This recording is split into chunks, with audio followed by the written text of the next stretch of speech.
శివలింగోద్భవం గురించి స్కంద పురాణంలో వివరించబడింది. ఒక మహాప్రళయానంతరం బ్రహ్మ విష్ణువుల మధ్య అహంకారం తలెత్తి అది ఎంతవరకు వెళ్ళిందంటే ఎవరు గొప్పో తేల్చుకునేంత దాకా వచ్చి యుద్ధానికి దారితీసింది. ఇరువురు ఒకరిపై ఒకరు పాశుపతాస్త్రాలను ప్రయోగించుకున్నారు.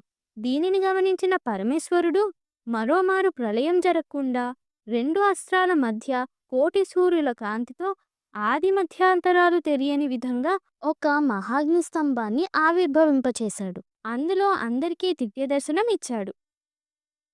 పుష్కలంగా మేఘాలను రప్పించి జలాన్ని వర్షింపచేసి మహాగ్ని స్తంభాన్ని చల్లార్చాడు. అదే శివలింగం. మాఘబహుళ చతుర్దశి నాడు అర్ధరాత్రి సమయంలో ఇది జరుగుతుంది. కాబట్టి దీనినే లింగోద్భవ కాలం అని అంటారు. ఈ లింగం యొక్క ఆది అంతాలను తెలుసుకునేందుకు విష్ణుమూర్తి వరాహ రూపంలో జ్యోతిర్లింగం అడుగు భాగానికి, బ్రహ్మదేవుడు హంసరూపం దాల్చి ఆది భాగానికి వెళ్ళి ఆది అంతాలను కనుగొనలేక చివరికి పరమేశ్వరుడిని శరణు వేడుకున్నారు. అప్పుడు పరమేశ్వరుడు తన నిజ రూపంతో దర్శనమిచ్చి